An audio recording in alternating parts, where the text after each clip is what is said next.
Hello viewers, I'm your host Pratiksha Mishra with another episode of South Asia Focus. Let's first talk about Indian Prime Minister Narendra Modi's recent visits to Brunei and Singapore, which mark a significant expansion of India's strategic outreach in Southeast Asia. In Brunei, PM Modi's historic visit led to agreements on fintech, cybersecurity and long-term LNG supplies, while also celebrating a new direct flight route to Chennai. In Singapore, the focus shifted to enhancing cooperation in semiconductors, digital technologies and healthcare. These trips underscore India's commitment to its Act East policy and the Indo-Pacific vision, fostering stronger, more diverse partnerships that promise mutual growth and innovation in the years ahead. Take a look. Indian Prime Minister Narendra Modi's international visits have played a crucial role in bolstering relations with numerous countries. His recent trips to Brunei and Singapore highlight India's dedication to deepening its connections with Southeast Asia. During these visits, Prime Minister Modi underscored the importance of Brunei and Singapore as strategic partners in India's Act East policy and its broader vision for the Indo-Pacific region. His engagements with these Southeast Asian countries are aimed at enhancing cooperation across various sectors, including semiconductors and hydrocarbons. Bharat की act east policy और Indo Pacific vision में Brunei का महत्वपूर्ण साझेदार रहा है। भारत हमेशा ASEAN centrality को प्राथमिकता देता आया है और आगे भी देता रहेगा। हम अनक्लोज जैसे अंतर्राष्ट्रीय कानूनों के तहत फ्रीडम ऑफ नेविगेशन और ओवरफ्लाइट्स का समर्थन करते हैं। हम सहमत हैं कि इस क्षेत्र में कोड ऑफ कंडक्ट पर सहमति बने। हम विस्तारवाद नहीं, विकासवाद की नीति का समर्थन करते हैं। During Prime Minister Narendra Modi's historic visit to Brunei, marking the first time an Indian premier has made a bilateral visit there, he and Sultan Hassan Al Bolkiah agreed to elevate their 4-decade-old diplomatic relationship to a more advanced partnership. They discussed expanding collaboration into emerging fields like fintech and cybersecurity. The two nations also agreed to broaden their space cooperation to include satellite development and explored the possibility of long-term LNG supplies. Additionally, they signed a memorandum of understanding to collaborate on telemetry, tracking and telecommand stations for satellites and launch vehicles. The visit also saw the celebration of a new direct flight route between Bandar Seri Begawan, Brunei's capital, and Indian city of Chennai. India and Brunei have a warm relationship characterized by mutual respect and shared understanding on various issues. Their ties are rooted in a millennium of historical, cultural, and traditional connections. After his 2-day visit to Brunei, Prime Minister Modi travelled to Singapore to strengthen the strategic partnership with the Southeast Asian nation, following an invitation from the Singaporean Prime Minister Lawrence Wong. During Prime Minister Narendra Modi's visit, India and Singapore signed memorandums of understanding to enhance cooperation in areas such as semiconductors, digital technologies, skill development, and healthcare.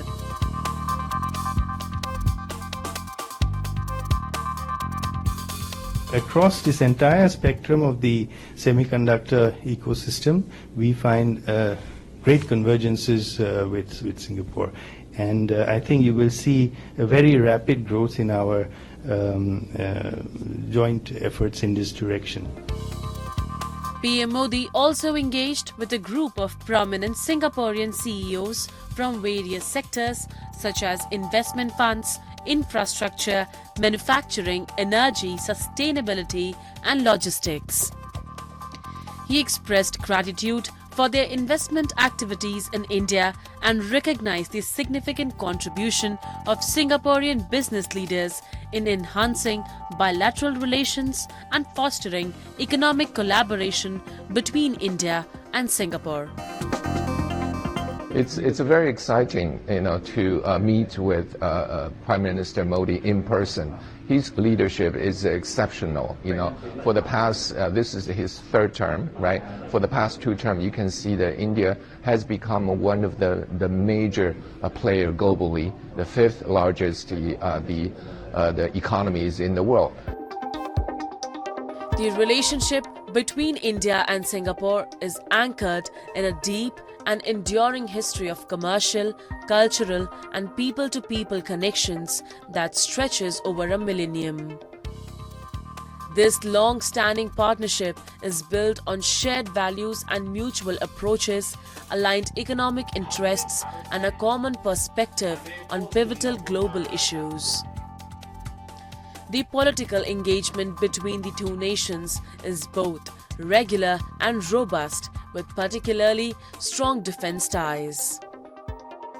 Economic and technological collaborations are not only extensive but also expanding, underscoring the growing depth of their partnership.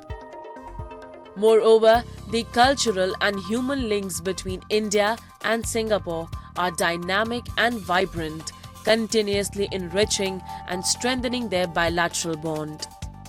PM Modi's engagements in Brunei and Singapore highlight India's commitment to enhancing its role in the Indo-Pacific region and fostering closer ties with key partners. With a focus on collaboration across diverse sectors, these partnerships promise to drive growth, innovation, and mutual benefit for years to come.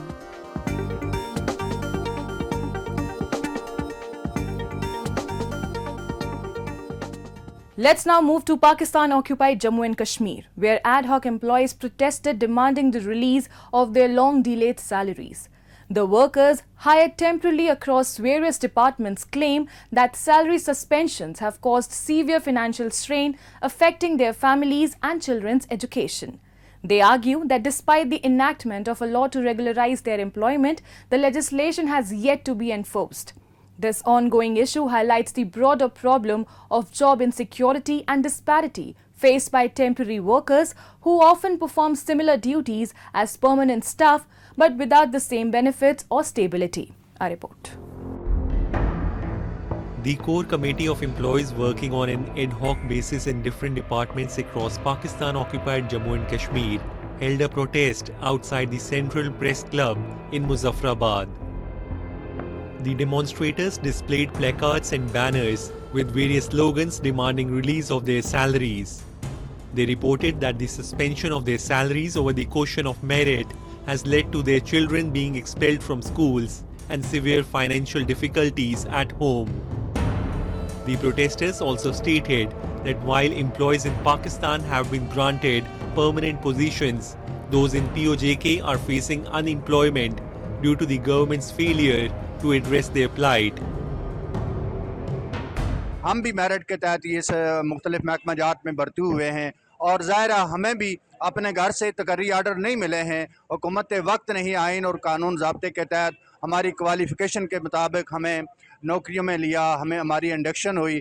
तो ये कैसे मुमकिन है कि इतने साल गुजारने के बाद ये लोग आप कहें कि ये मेरिट के ख़िलाफ़ भर्ती हुए हैं? ऐसा कुछ नहीं है। पूरी दुनिया में आलीजा ये देखा जाता है कि क्वालिफ़िकेशन के साथ एक्सपीरियंस को बड़ी अहमियत हासिल होती है, इसको अहमियत दी जाती है। एक ये हमारी रियासत है जहाँ तजर्बे की कोई वक़्त नहीं है और वो लोग जो साल आ साल से शानदार खिदमात अंजाम दे रहे हैं, बेहतरीन रिजल्ट्स दे रहे हैं, उनको बेअक़ कलम ये कह के कि इनकी तकर्री खिलाफ मेरिट हुई है निकाल देना, मेरे ख्याल में ये जुल्म है, नाइंसाफ़ी है। In 2021, the POJK Assembly enacted a law to regularize the employment status of specific categories of contractual, ad hoc or temporary government workers. Protests rose due to the government's failure to enforce this legislation, highlighting significant frustration among the affected employees. 1991 से लेकर आज तक मुलाजमीन मुख्तलिफ वज़राए-आज़म मुख्तलिफ हुकूमतें आईं, वो लगाती रहीं अपने अपने तरीक़ाकार के मुताबिक। तो इस वक्त मुलाजमीन की सर्विसेज जो हैं 30 से 35 साल तक लोग मौजूद हैं, कई वफात पा चुके हैं, कई 60 साल की उम्र पूरी करके बगैर मराद के घर जा चुके हैं। इन सारी सूरत हाल को देखते हुए और चारों सूबों में जो कानून साजी हुई है, फेडरल में हुई है, इन सारी चीज़ों को देखते हुए गुज़श्ता हुकूमत ने एक एक्ट बनाया था 2021 का एक्ट। हम मुतालबा करते हैं कि वो 2021 का एक्ट वो बहाल किया जाए।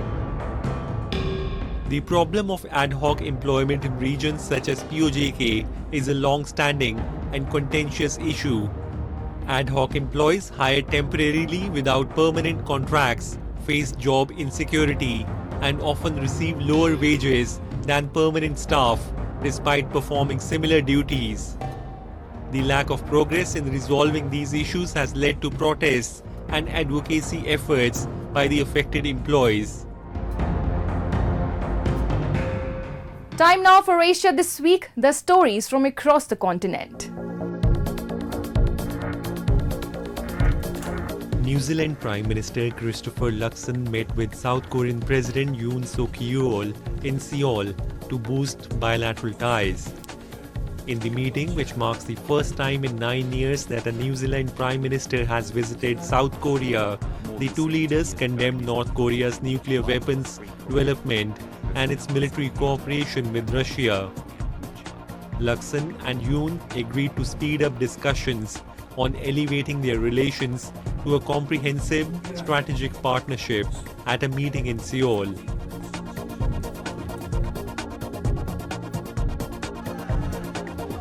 Navy and Marine Corps from the United States and South Korea conducted joint amphibious landing drills off the coast of the eastern city of Pohang to strengthen their alliance's combat readiness. South Korea and the United States have regularly conducted the Sang-yong exercise since 2012 to enhance their defensive posture on the Korean peninsula and improve naval and amphibious capabilities. The United Kingdom's Commando Force also participated in the exercise for the second consecutive year.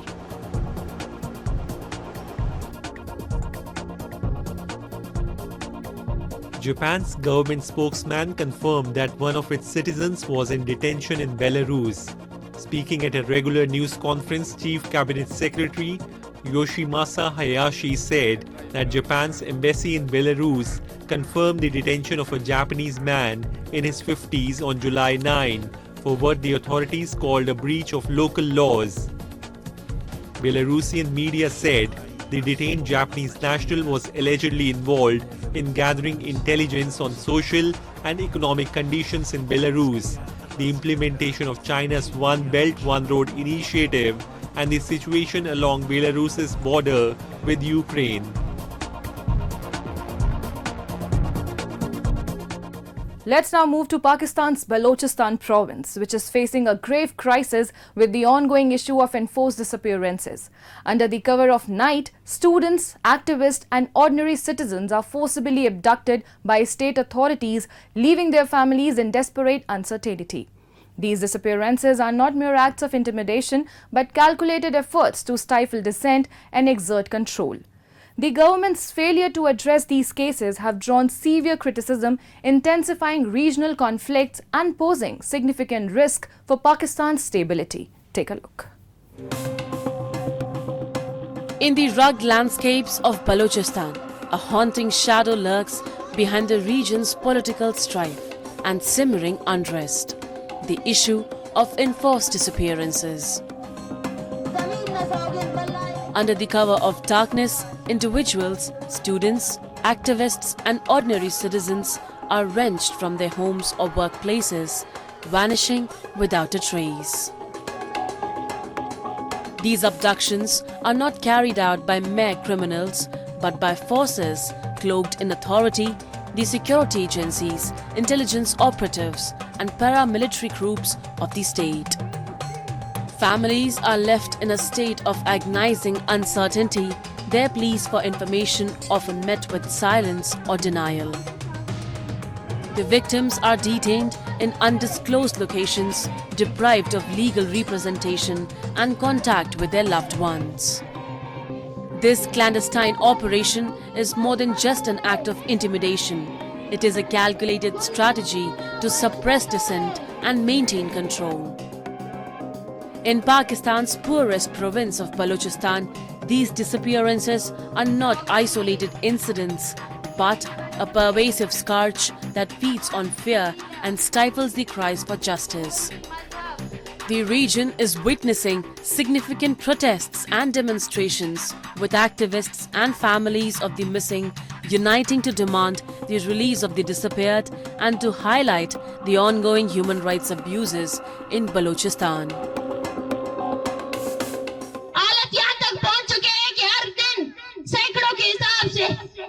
ये लोग आकर आ रखते हैं, यहाँ पर आकर बैठते हैं और इनमें इजाफा होता जा रहा है, ये कम नहीं हो रहे हैं। अगर मेरी आवाज बलूचिस्तान के कोने कोने तक पहुंच रही है, मैं तमाम लापता अफराद के लायकीन से ये अपील करती हूँ कि वो बाहर आए, अपने प्यारों के केसेस को रजिस्टर करे, पुरअमन तरीके से एहतजाज करे, प्रेस कॉन्फ्रेंस करे। Numerous activists, journalists and ordinary citizens have gone missing in Balochistan, often alleged to be abducted by security forces or other state actors. The government's failure to conduct thorough investigations or account for the missing has drawn widespread criticism. Reports of extrajudicial killings by security forces have further intensified distrust between the Baloch population and the state. ये दो का पास फरेबी रियासत, फरेबी इसकी army जब मुंह की खाती है तो उसके बाद नियत लापता अफराद को फेक इनकाउंटर्स में कत्ल करती है। मैं आप सबसे गुजारिश करती हूँ, लापता अफराद के लवाकिन से गुजारिश करती हूँ कि वो अपने प्यारों की गुमशुदगी पर खामोश नहीं रहें, और इसी तरह जिनके प्यारों को अगर ये लोग फेक इनकाउंटर में भी कत्ल करते हैं, उसके बाद भी उनको आना चाहिए, उनको एहतजाज करना चाहिए और बताना चाहिए, इस रियासत की आर को बताना चाहिए कि ये किस तरह निहत्ते लापता अफराद को मार रही है। In Balochistan, the cycle of enforced disappearances and human rights abuses has exacerbated violent conflicts between separatist groups and security forces. Ignoring these pressing issues could have a serious political and social repercussions for Pakistan. Moving on. In Dhaka, thousands of students and supporters rallied to mark 1 month since former Prime Minister Sheikh Hasina's removal. The demonstration, mainly composed of Muslim male students, saw participants carrying Bangladeshi and Palestinian flags while chanting slogans demanding Hasina's extradition. In Bangladesh, the crisis continues amid doubts about caretaker government's ability to restore stability. Here's a closer look at the situation. Thousands of students and their supporters took to the streets of Dhaka to mark the 1 month anniversary of the removal of former Prime Minister Sheikh Hasina. The large-scale event, which was called the March for Martyrs, honored those who lost their lives in the protest that led to Sheikh Hasina's ouster. The demonstration, predominantly composed of Muslim male students, featured participants carrying Bangladeshi and Palestinian flags. They chanted slogans like "The blood of the martyrs is our strength" and "Execute Hasina." The unrest, which resulted in over 1,000 fatalities, was initially triggered by widespread opposition to government quotas for public sector employment.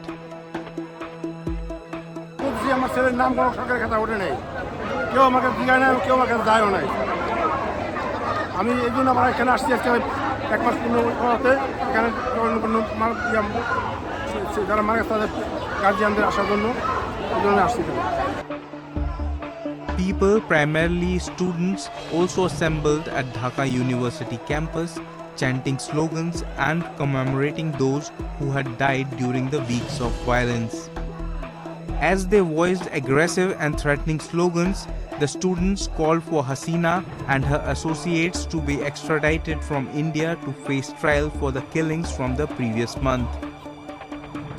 In Bangladesh, Nobel Peace Laureate Muhammad Yunus was recently thrust into the role of leader for the caretaker government following a period of intense violence that had severely destabilized the nation. Under caretaker administration, however, there are significant doubts about the effectiveness of efforts to restore peace and stability. এই interim government থেকে আমরা একটাই আশা যে উনি আমাদের দেশে আমরা যেই অধিকারের জন্য আমরা এই আন্দোলনে লড়েছিলাম উনি আমাদের সেই অধিকারটা ফিরিয়ে দিবে এবং আমাদের সেই অধিকারের ব্যবস্থা করবে যাতে আমরা আমাদের একটা স্বাধীন দেশে পূর্ণাঙ্গ একটা ব্যবস্থা পাই যাতে আমাদের সার্বিকভাবে আমাদের উন্নত করার জন্য।